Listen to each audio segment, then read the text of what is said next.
Welcome to the Powderkeg Podcast, the show that plugs you into the massive opportunities in startups and tech beyond Silicon Valley that are exploding with potential. I'm your host, Matt Hunkler, and I have a special co-host joining me today, Nate Spangle, our new head of community at Powderkeg. Nate, say hello. Hello. Excited. All right, let's do this. I'm really excited because today I've got two friends in the studio who have been a part of the Powderkeg community since before it was the Powderkeg community. The two co-founders of Lessonly, who have just done an amazing job growing an awesome team, recently acquired by Seismic, based here in Indianapolis, Indiana, where we are recording out of 76 Forward, the new tech hub right in the middle of downtown Indianapolis at 16 Tech. Max, Connor, super happy to have you here today. Thanks for being here. Sweet spot. Yeah, Amazing. right? Good to be Amazing. here. It's pretty crazy. Pretty crazy. We are super grateful to have a nice studio set up and have plenty of space to talk tech, talk passion, talk learning. Yeah, let's talk passion. I like all the things. All right, let's start with passion. So, Max, Connor, for our listeners, just for a little context, we've all known each other, I think, a decade now, which is crazy.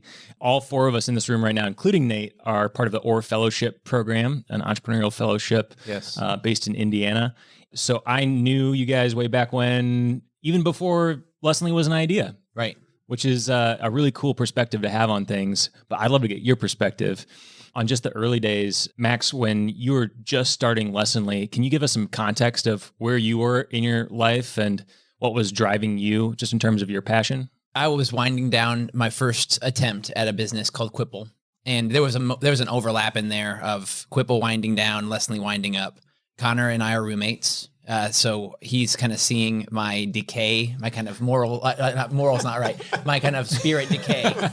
My spirit decays as, Quipple goes down. Sure. All my friends know about it. All my family members know about it, and it's not working. It's just not going in anywhere that gives any sign that this is a thing that is going to work. My only chance I feel like is to do Justin Bieber and Kim Kardashian polls. Because it was polling software. Yep. And I was like, the only thing that seems to get attention is like stuff I don't want to engage in at all. Yeah. Like my spirit is not there. Yeah. So I'm winding that down. And Christian Anderson, Mike Fitzgerald, Eric Tobias, they've talked about, they've have a lot of business ideas floating around. And the one that ultimately we landed on was training software, but we didn't really know for whom. So when Connor and I are living together, kind of sussing out which direction, I'll let you tell the story of where you took Lessonly for the first time to really test it out and it really changed our trajectory. Yeah, and Connor, you had ExactTarget at the time, is that right? That's right. Yeah. That's right. Got acquired later by Salesforce. Yes. So probably biggest software company in Indianapolis and Indiana at the time. Yeah, in a span of a year, it was a 50-person startup called iGo Digital that became ExactTarget, that became Salesforce. As we got bigger and bigger, I realized the fit for me was not the right one, but serendipitously, as Max was describing, he's kind of tinkering around with training software. He's kind of built, I'd call it an MVP. Mm-hmm. There was software there, but there wasn't much. Right. And, my job through these acquisitions essentially became training. I was doing sales, but one of the things in an acquisition you learn pretty quick is the only way you unlock the value of the acquisition is to enable the bigger sales force. So 50-person startup, all of a sudden we got to teach 1,000 ExactTarget reps how to go sell this new product they have. And so my job essentially became be a worldwide trainer. I went to Australia, London, and at the time Max was working on this early idea for Lessonly and just said, hey, can I try this out? Like, I literally am going to do training, and their strategy is to send me, a 23-year-old, they're a multinational global company, and they're sending me, a 23-year-old, to train these really important sales reps. And I thought, man, if Salesforce can't figure this out, there's probably something here. And I'd say we both were naive to the market. We didn't know a whole lot about the space, but it was enough to say, like, a couple customers paying us and a big company seems to need this. Like, let's see what happens. Yeah, Salesforce never became a customer, but Connor used it as a Salesforce employee, and he came and it worked, right? You flew to Australia and got there, and people already knew what you needed them to know. Yeah, the funniest part about it was I think they sent me there for a month. Like, I had a sweet gig. I was in Sydney, 23, sweet hotel, all expensive paid, and in about a week I was like, I think my job's done here, because I had sent them all these lessons. Everybody had been trained, and I got there and they're just like, hey, help me sell these deals, not teach me how to do this. So I was like, I'd say this worked. I was just kind of sitting there enjoying Australia, and then off we went. Yeah. And then, first customer, second customer, third customer, ninth customer, and now we're here. One customer at a time. One That's awesome. hard fought customer at a time. So I didn't realize that Salesforce wasn't a customer; they were just a user. Yeah. Oh yeah. Yeah. Probably that's broke super some valuable. protocols. And Oh, no doubt some you did. security. No and doubt. Yeah, all that. for but- sure, for sure. I That's hope they don't fire you. Yeah, exactly. it's a good way to road test it. Good way to road test it. That's awesome. So tell me a little bit about the idea to join forces and really go after this. So Max, Connor, like I think of you two as very much yin and yang, very complementary skill sets. Did you get that right off the bat when you were looking at working together, or were you kind of looking to fill a specific need, Max and Connor? Were you looking for something that was kind of a little bit more startup again? I know how I describe it. I'm curious how you would.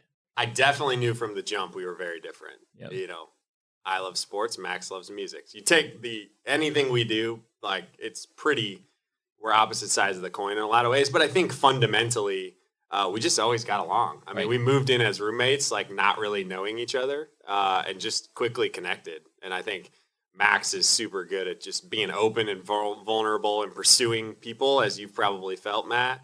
And I was one of those people. So I felt like, this guy, he's probably the best friend I have in the shortest amount of time. You know, it takes a long time to build a friendship, but I evaluated it like, this guy is really investing in me, and I feel like we're great friends in a matter of months, you know, which was a cool feeling. And then, you know, when we looked at our skill sets on paper, Max loved product and culture, and I had experience in go-to-market. So like all of our skill sets were basically the opposite. And then I think as the company evolved, I would say Max really brought the heart and the soul of the culture. I brought a little bit more of the drive and the competitiveness and how are we going to play this big game and win this space. And the two together, I'm not sure we could have done it because neither of us have the opposite skill set. Yeah, I think that's right. I do think that the myth is that I brought the culture and the spirit, but that's a myth. You brought your own parts of that culture and spirit that I revere, you know, like that I am like, oh, I wouldn't have done it that way, but I'm so glad you do it that way. Corey Keim did the same. Mitch Causey did the same. Yep. Mike Wendell did the same. Evan, and then Carly, and like so on and so forth.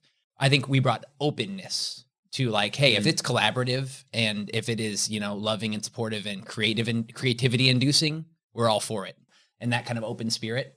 But like, let's say you come in and like, if the myth is to believe if I bring the culture, if you would have brought a kind of classic sales, classic is maybe the wrong term. What people think of when they think of sales. Stereotypical. Yeah. Hard driving, kind of hard nosed, like, but that's never what you brought. Right. You brought a very thoughtful approach to sales, which is just like, let's be genuine with people who, if they want it, great, we'll give it to them. If they don't want it, that's okay. You know, we won't shove it down your throats, but we'll believe in what we sell. You know, so if we see an opportunity to help somebody, we're not just going to be like, we're not just going to walk away. If, you know what I mean? Like you pursued people who you thought you could help, 100%, but didn't shove it down their throats. Yeah. Right. And that changes the whole business because we ended up being a sales driven culture. As much as I wish I could say we were a product driven culture, I've always struggled to keep the product where I needed it to be. Why do you think that is?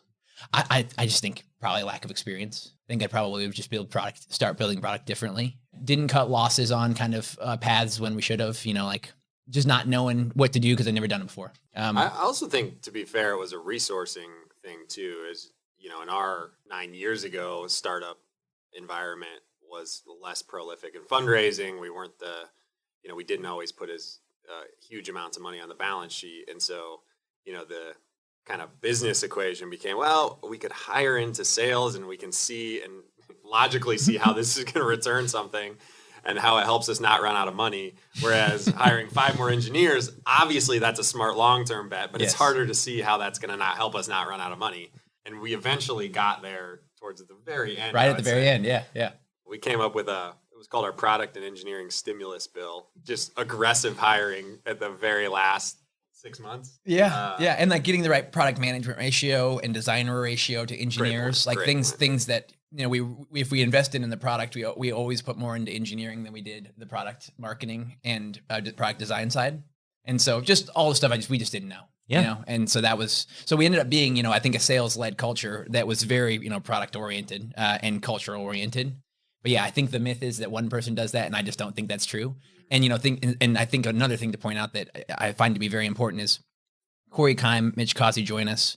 Mitch kind of would run when like as fast as Connor and I did, but Corey was always asked questions before we started running. So it became like this really clear. It wasn't just a yin yang thing. It was like this is an ensemble. Different people bring different vibes. Yep. And because we're open enough to respect one another's vibes and to not think we're the smartest person in the room, people show up and they ask the questions that are on their mind, and we get smarter as a result. So Corey would be like, hey, that's a really nice idea, and I can see you all are very fired up about it.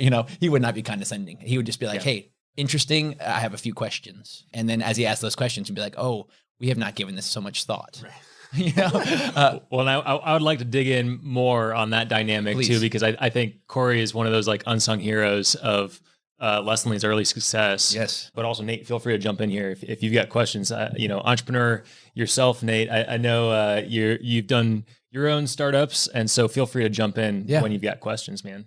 Of course, yeah. So, Corey, interesting third leg of the stool early on, and brought a really interesting dynamic. When you think about culture comes from the top, it's you, Max, but it's also you, Connor. It's also Corey, and of course, it's everyone on the team, right, following the lead of the three of you. Talk to me a little bit more about how Corey's energy helped balance you two out in those early days. Yeah, I'll just say for me, him and Connor are very steady. Well, I see myself to be kind of emotional swings. Things are going well. I kind of ride the highs and I dive into the lows. Like just a lot less emotional stability. And I found that him and Connor brought a lot of emotional stability. Yeah, like something would hit the fan and they would both approach it as like, okay, and I'd be like, oh no, and that's a great thing to have, right? It's people who just kind of are calm. Yeah, and so Corey has always been calm, and he led our client experience kind of post-sales team from the first person to be hired from it was him, and the person to run it all the way to the acquisition is him. And that team just got bigger and bigger and more multifaceted, and he scaled across the board, and did it in a very steady way. So steadiness is what I bring from Corey. And then, inquisitiveness, the value of asking clarifying questions is a value that I ascribe to kind of I saw him do that so much and saw the value of it because of him. Yeah. I learned it from him. I also think the skill set he brought at the time, he led all of our post-sales work, but he also played a very important role in shaping the product. Like he never had a formal product title, but I imagine we could have veered so far off course without him because we had this, kind of natural constraint. We had 2 20-hour-a-week engineers first. That was our only engineering firepower. So we spent way more time debating what should be built before we actually built something because we just couldn't. And Corey was always the person to make sure we didn't invest too much in one direction or another, where Max and I might have full conviction because I talked to a prospect or Max just liked the idea and liked the design of it. Corey was very practical about, we're in a resource constrained world. Let's make the most of it. And as Max said, let's make sure we listen to customers and interpret that and put it into patterns we can use. Pattern recognition. Yeah. And he was very good at not going for the flash. Like if it helped us in the flash kind of early sale, he was not impressed because he's like, I have customers who, while that's nice in the early sale, like it doesn't necessarily translate into value. That's a balance, right? Like something that kind of pumps somebody up. But then he's like, I got the customers over here who need this feature that is not sexy at all, but they need it. It's making it harder for us to do our jobs. And so his consistency and able to do that for 9 years when we never learned a lesson, never learned these lessons of like, oh yeah, we have to invest that, equally on both sides. The fact that he stuck around is a wonder because he was consistent in what he asked for and didn't always, we weren't always as thoughtful as we probably could have been. We were kids. I mean, we all are at heart. Yeah. I still want to be a kid. Yeah, I just want to learn from my experiences. Did it feel like that kind of energy early on? Like it was kind of a playground, or did you feel like you were taking it pretty seriously because this was your second startup and you really wanted it to work? It was not a playground for me. Yeah. No, it was I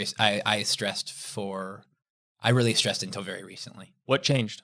Well, we sold the business. Okay, like very, very recently. Yeah. I mean, I knew 2 years ago that it wasn't going to just disappear overnight. Sure. But it took 7 years to really have it won't. Yeah. Like for the first 7 years, I was like, what if somebody comes out with something that's free and they're good and it's good, and they can sell it as a loss leader, and just kind of cripple us. Yeah. That was always my fear, is that, Google was going to come out with something beautiful in the training space, and they were going to not need to really sell it because that's not where they make their money. And that fear carried for a long time. So in the year 7, we closed our first 7-figure deal. The business was on fire. I mean, at this point we are stacking, a $10 million on top of $10 million. And it's like, oh my gosh, this is a pretty big business, So that's when I was like, it's probably not going to go away. But until we joined forces with Seismic, I felt like I always had this lingering fear in the back of my head of the reason why we wanted to join forces with Seismic in a big way was we needed to be able to keep competing. Yep. Right. And we had been this independent entity for almost a decade. Sure. Selling pretty much one thing the whole time. And Seismic now brings us a whole new arsenal of things that we pair them together. And I have no doubt we're going to do very well together. So that was when I was like, whew, but it did not feel like a playground. And I wish it would have, but like we can't rewrite history. It feels I'm having more creative expression now and fun now. Sure. A little looser now. How about you, Connor? How were you feeling during those early days? Very similar. I think it felt amongst the two of us and Corey and Mitch, like we got a lot to prove is what it always felt like. We're kind of young, felt like probably didn't deserve an opportunity like this at age 24. It's a competitive market. It just felt like there was always something to prove. Mm-hmm. And even when we hit the next milestone, $1 million in revenue, 100 customers, 1,000 customer, it always felt like there was some foundation of sand somewhere that could crumble. Yeah. And especially because if you think about the 9-year arc, we benefited a ton from just this up and to the right economy. Businesses are doing well. We had a ton of luck in that way. Mm-hmm. But at the same time, software was getting this premium valuation on purely growth, right? Yeah. And we were never we were always a high growing business that was really capital efficient, not a top 1% growing business that wasn't capital efficient. And all of a sudden the way software businesses were viewed became through this lens of growth. So what became very clear, even as we got bigger, was, we're not going to disappear overnight. But if we're in 25 million, not pretty quickly getting to 50, the enterprise value of this company that we've worked for 9 years to build is going to plummet. And that means everyone who owns stock in the company, which is everybody, all 250 people at Lessonly, don't get to a finish line and a win that we all wanted. So it just never felt like a playground. Yeah, because we had to multiply. I mean, our growth had to be 50% year over year, 75% year over year, and depending. Yeah. And it was, like Connor said, if we were going 10% year over year at a $50 million company, we never got there, right? We joined forces before we hit 50 mil, but we were going 25 to 50. And if we were going 10% year over year as a $50 million company, we don't get much of a premium on our valuation, right? Let's say we get a 5X. Yep. Okay. So that's $250 million business. Yep. As a $25 million business, if we're going like we were 76%, we get a 10X. So we're already at that valuation that we 2 years earlier, right? Yeah. And so it's almost a big risk kind of continuing to go. Sure. If our growth rate doesn't stay, and it's not easy to keep that growth rate up because the base is getting bigger. It's like, it was just constant. It's nonstop. Well, it's interesting too, because when I think about Lessonly, I think of it as kind of a quintessential Midwest startup tech company story, in that sense. Not raising the huge mega rounds that you're seeing on TechCrunch in the Bay Area and New York, more so in the middle of the country now, certainly than 10 years ago. Chicago raising big rounds. Chicago raising big rounds. Even here, I mean, you're right. Meta CX raised a huge round before they even had a product or a customer. Yep. There's obviously been a big cultural shift. But in terms of the culture of Lessonly, do you think it would have been more stressful or less stressful with more capital?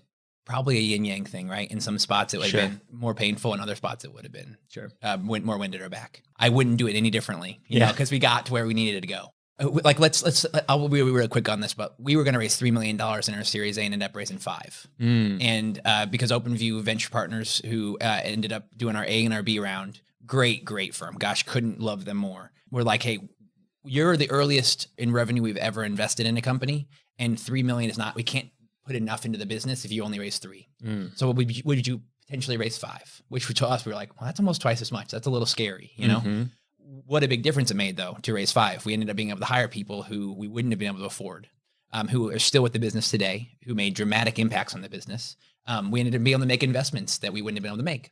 And it was only because they asked us to take a couple more $1 million, we had no plans to raise $5 million. It was like, they got the term sheet and they're like, but only way we do the term sheet is you raise 2 more. How lucky was that? Oh, so lucky. How lucky was that? So who the heck knows, what would have been right or wrong? It just would have been a different permutation. For those who, whether they're a founder or co-founder or even just an early employee at a startup, What are some of the things that you've learned over this journey with Lessonly in terms of managing stress, in terms of getting that state of flow and maybe not riding the wave quite so much? I shouldn't say riding the wave, but getting pulled under by the undercurrents. Sure. Yeah, I think one is a bit of a paradox, which is you have to be maniacally focused on results, but at the same time, you have to let those go. Like short-term results this quarter are not going to make or break the business. And so I think you have to find a way to get yourself out of that in those early stages where it feels like there's so much pressure and it feels like the business is going to die if we don't hit this quarter. But you've got to find a way to think beyond that horizon and say, let's fight for these results. Let's bring some excellence to the way we operate this business. But at the same time, if we fall a little bit short this quarter, let's look 12 months from now and are we making the right investments? That's been something we never did, but I wish we would have had that mentality. I think we would have made different decisions along the way, perhaps. And if we approached it maybe more like a playground or an art form and said, what do we want this to be long term, as opposed to what do we want this to be in the next 90 days, we never really got out of that cycle, in my opinion. No, I'm with you. And I just don't know. I don't know if I could have gotten there when it's the only thing I've ever really built that brings kind of value. You know, this is my whole net worth is in this business, right? And the bigger it gets, the scarier that gets. Yep. Yeah. You know, and it doesn't feel like a playground when you're playing with potentially my entire future. Right. You know, so I have a feeling that if I had the energy to do it again, could be more playground with it. Don't know if it works very well because I'm sure there's some, there's some amount of fear that kind of helped drive us and kind of keep us on the ball. Sure. I don't have that energy to go do that, but like if I did, it would feel a little more, oh yeah, it's okay. Yeah. But I just don't know anybody who's doing that at the start who feels that. Maybe there are people out there, but it wasn't me. And you asked about stress. I kind of veered the question. I think a healthy partnership is, I don't know how you build a business without it. In my, And you're talking about business partnership or you're talking about life partnership? Both ways, actually. I was going to take business partnership first. Like there was many times where I'm at a peak stress moment and Max isn't. And so we kind of balance each other out. Other way around. And I can show up for him in those non-stress moments and I can take on a little more in those moments and vice versa. And I think without that, it's just a lonely perch that burns you out way faster. So I think that's one. And then a second, I think partner-wise, and Max would probably say the same, I have a partner and a wife that just didn't take it too serious as I did. She helped me realize this is not life and death. You know, when it came to stress, it was like, hey, do your best, work hard, but look, you're not curing the world of cancer here. Like we're building a software company that a lot of people like to work at and it's super cool and enticing, but don't put the weight of the world on your back. Like if this doesn't work, the world's going to end. And I think that perspective, she comes from a very different background. She's a social worker by trade and just being out of tech and startups completely when I walked home every day really helped the stress levels. No doubt. I'm so glad Jess was not in tech. Yeah. I'm so glad she didn't want to come home and talk about ARR. You know, like she didn't know what that was, and it wasn't interesting to her and she didn't marry me for it, for the company. I mean, we started dating when we were 4 people and there wasn't much there to marry for, like it was like, she didn't really understand what it even was. She was like, that's kind of cool that you're, doing your own thing, but how that was going to work it's not why we got started dating. It's not why we kept dating. Right. Yep. So she never asked me how the quarter went. She knew she could feel it when the quarter wasn't going well, Sure. But she didn't need it to work and never once felt any pressure from her to do that right. Because she'd remind me again and again, it's not why I married you. It's not why I love you. All the things that I love about you exist whether you're doing Lessonly or not, which is what a relief. What a relief. And then, to the partnership internally.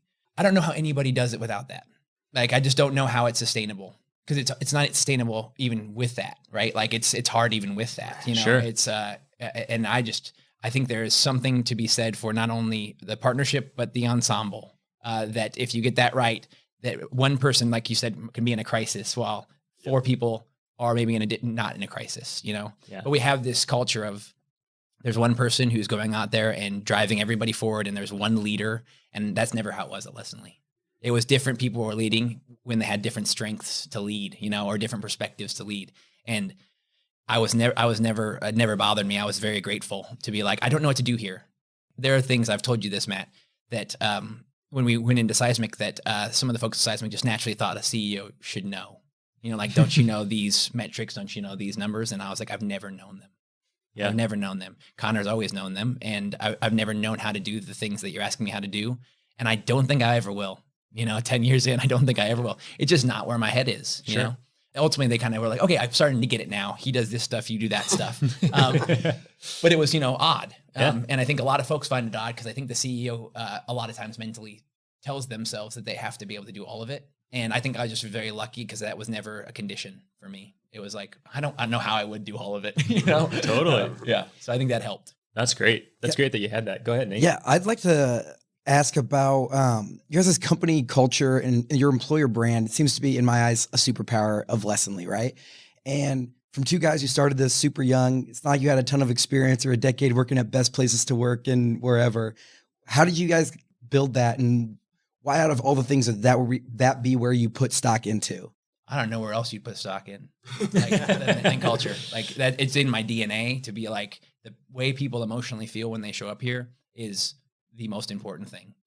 Like our teammates' emotional state, and then it ultimately bears out in a bunch of science. But like you really don't need science to tell you that when somebody's comfortable, they're more open. We constantly need people to point out potential opportunities, potential threats. If somebody is scared, they will do that a lot less. If somebody feels safe, they will do that a lot more. So now we have a bunch of people helping us build a better business instead of just us having to be the only eyes out there and everybody going, well, they're not asking for my opinion. They don't seem to want my opinion. So we'll just leave it to them to kind of, see the opportunity and see the threats. We were like, hey, listen, we've never done this before. If you don't point out potential opportunities or threats, we're screwed. And we think you're smart. You're not just a warm butt in a seat to fill up the office. Like you are a working brain who has a lot to offer. So I think that ultimately is like a loving, a trusting environment of like, let's have fun together. And if you have a good idea, we want to hear it. And that creates a flywheel that starts spinning. People feeling comfortable. And guess what happens when people feel comfortable? They do point out the opportunities and threats, and then we can get on top of them. Somebody's like, hey, we've got this cultural issue over here. And I love this place so much, I'm going to bring it up before it gets out of hand. Yeah. How many times did that help save our freaking butts? Oh, save. It's because somebody who saw something we were not around, because the company kept getting bigger, right? We just weren't in those rooms. And was like, I'm nervous about if this continues, what it's going to do to the business. If people are scared, they don't tell us that. So like, that's why first in the nucleus of everything is culture to me, because it determines everything else. How much do you think that played into the acquisition? How do you mean? How much did Lessonly's employer brand, Lessonly's team, play into the acquisition, the strategic multiple? And you don't need to disclose numbers or anything, but from a standpoint, huge successful outcome for Lessonly, all of your team members. And I love any context or color that you can provide there, dimension to what that experience was like, everyone winning together. Mm-hmm. But it seems to me that companies that have a strong brand, not just in the customer marketplace, but have a strong brand in the talent marketplace, tend to get bigger valuations, more interest in acquisition, have a bigger outcome. But I'm curious if that played in at all in the conversations with Lessonly and Seismic. 100%, yeah. I mean, very few people in the software world are in a space where they don't have a litany of competitors these days. Like, there's very few original software companies that are just attacking some greenfield that no one else is looking at. Right. And product differentiation is fleeting, right? You get a little bit ahead and somebody copies you, and then you get a little bit behind and you got to catch up. So I think in a lot of ways it's becoming more and more a dimension that is on, when a strategic acquirer says, I want to go after this space, I think it's, and Seismic as much told us this, like culture is one of the dimensions we look at. We look at the growth, we look at the metrics, we look at the product, and we look at the team and the culture. And, one thing the head of corp dev at Seismic shared with us that I thought was pretty cool. He's like, look, when you're buying a company that's 5 people, the culture is the 5 people, and probably the 2 founders or the 3 or 4 ensemble players that we've been talking about. Like, that's what you're buying. You're buying 4 people. That's the culture. But when you're 250 people, you're buying the culture, and the culture is absent the 2 of you. Like, whether you exist, these 250 teammates you have, this is what's going to make this acquisition. Culture shifts from being like personally focused on an individual to a collectivism that they're buying. So I thought that was pretty cool. And how much did that weigh into their decision about what product to partner with and what business to buy? I don't really know, but it seems like it was super important to them. Yeah, they wanted. Yeah, they said many times that they, of all the folks they looked at, they really wanted to work with us. Like they enjoyed working with us. And Yeah, great. 2 or 3 years before, Matt Lubbers, who was leading our partnerships, director of partnerships, he's linking arms with Seismic, and he's kind of him and Ross Reinhardt, lead engineer who builds the integration. They are kind of the two people who Seismic sees. And there was more than that, right? Like Josh Frankel, they see him too. But I think Ross for a long time was kind of spinning on that. Matt was spinning on it. Yeah. And that's the window into Lessonly. And these folks who they get exposed to, they're like, oh, the corp dev person talks to the people who work with them and says, we like working with them. And what a good sign, for a big deal like this one is that people already like working together. There's no way it works otherwise, like this, like don't bother, right. If like this is going to be oil and water, and it wasn't. So that helped us in a really big way. Talk to me a little bit more about what it was like talking to your team and letting them know, hey, Lessonly is graduating to this next level of growth with Seismic. Yeah, I'm going to start by just saying one thing Connor and I talked about a lot was where do we think the business is going to go? And we said there's only three routes. One is we stay how we are right now and we pay dividends to shareholders over time. Like we grow the business and never sell it. We always thought that was a low likelihood because it was venture funded. Like venture funded businesses tend to either get acquired or go public. Yep. So then we talk about acquisition, which is the second one. And we said this is the highest likelihood just statistically. Like if we hit a freaking tailwind, we might be able to go public, but we have to be growing faster than we are right now and have to have a bigger market to kind of lean into if that's going to happen. And we'll probably have to be $100 to $200 million in revenue, and we're nowhere close to that, So we said we're probably going to get acquired just by definition of how things go. And the best companies in the world, people want to buy them. People hunt for the best companies in the world. So if we just do our job building a great business, naturally we probably get bought. So our teammates knew that, and we were very clear on that. We were never building the business to get acquired. We were trying to build a great business and knew that that's probably going to be the outcome, right? Ultimately, we always knew it would be fun for us to be like, oh, if that happens, that'd be really cool. How did you communicate that to the team? We said that. We said, all of this, it's not, if we start building to be acquired, we probably won't get acquired, right? Right. If we build a business, like another paradox, right? If we build a business just to make a great company, we're probably very likely to get acquired, right? Yeah. And so I think that is maybe a confusing thing to know that we're probably going to get acquired, but then not build to get acquired. You build to build a great business and then you might get acquired. So we communicated that again and again to the team. Every time they came on board, people would ask, where's this going? And we communicate those things. Mm-hmm. So then one fun thing on that, I would say there was a week in the company where the two of us were probably in the opposite mindset. We were in the mindset of, well, we've been doing this a while. Maybe we should get serious about getting acquired, like more purposefully. Mm-hmm. So we take this trip out to San Francisco. We've got all these meetings teed up with corp dev from every big tech company you can imagine. And we go for 3 days, meet all of them. Not one of them's interested in the slightest. We think we have, this is a peak. We feel like we're flying. Like, this is a great time. This was after Max described, 2019. We're coming off maybe the best growth we've ever seen. We were just on no one's board. And what I mean by that is nobody had our category as a top priority. Right. It didn't matter how good of a business we built. And it was very sobering trip in that way. And I think that was one of the first, that was, it hit us in the face because it was like, we got to just keep going. We just got to build a better business and let these cards shake out because we're not going to force this to shake out. Anyway, sorry. I was pretty much done, but to pile onto that, Connor bounced back from that, in my perspective, more quickly than I did. I was defeated. And he was like, well, we're going to go back and keep building the business, which is another reason it's so important to have an ensemble and a partnership. Is if it would have just been me sitting there defeated and nobody else to be like, I'm going to keep going. I mean, he just carried it. And I was sad, Yeah. I was kind of self-pity, Yeah. But you were like, well, that didn't work how we wanted it to. So now I got to keep hitting the numbers. And so just again, really helps. But I want to pass it back to you. A reason I said the thing of hey, we might do dividends, we might do acquisition, we might do going public is people knew that was part of the plan, right? Yep. Is that one of those things was going to happen.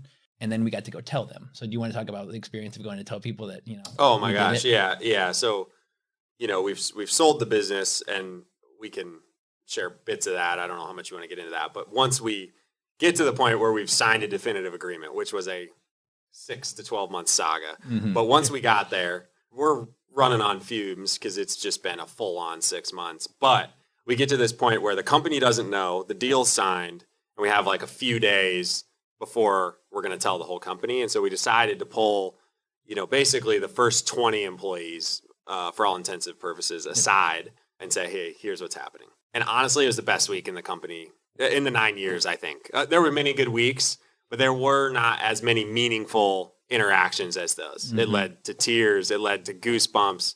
And it wasn't, it obviously had a big financial implication for a lot of people. That was part of it.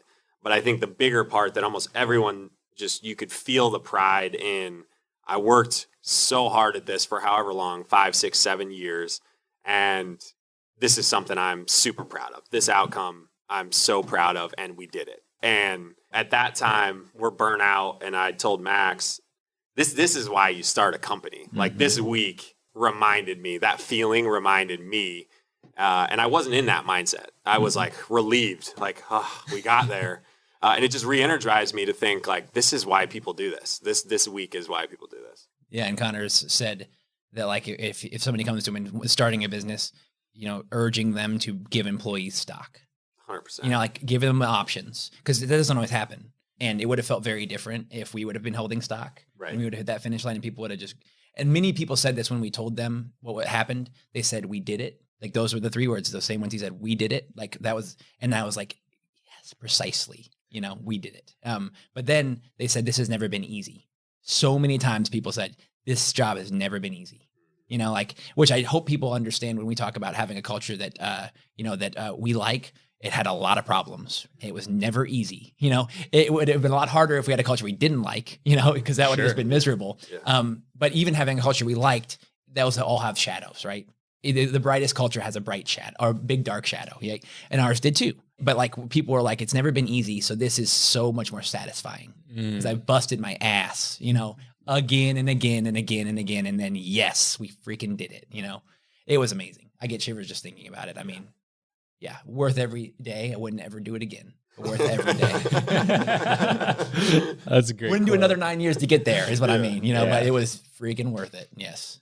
That's awesome. Well, I appreciate you sharing that story and keeping an eye on time. I could ask you another hour of questions about what's next with Seismic, but maybe you could just give me the elevator version of that. Lessonly and Seismic, what does that mean for Lessonly? What does that mean for the Midwest and the Unvalley?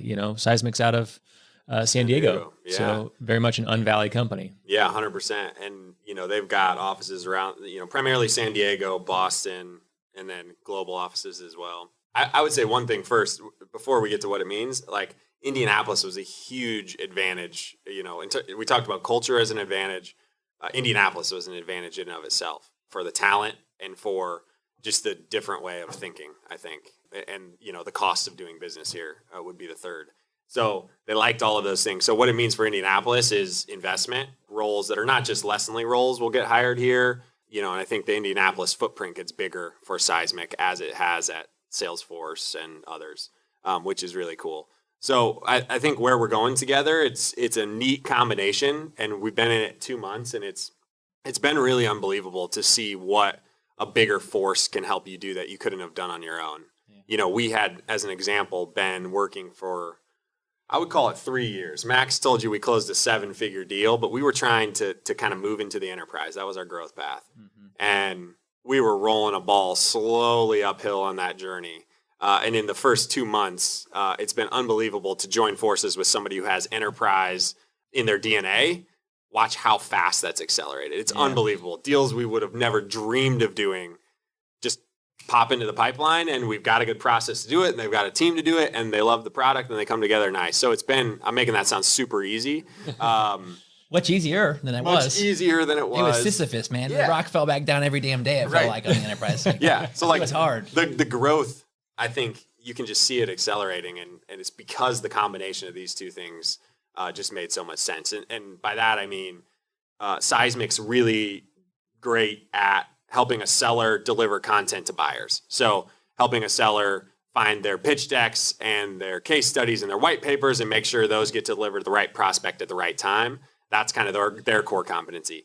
With that, you need great sales reps to deliver great content. They need to know how to deliver the pitch deck, when to send the case study. That's where Lessonly comes in. So the two together, training, coaching, and content, is really the future we're building together. And I think, the hope is eventually we get to be the next important sales investment after Salesforce, after the CRM, because sales enablement is a category that's going to keep growing. It's training, coaching, and content now. It's going to keep getting bigger.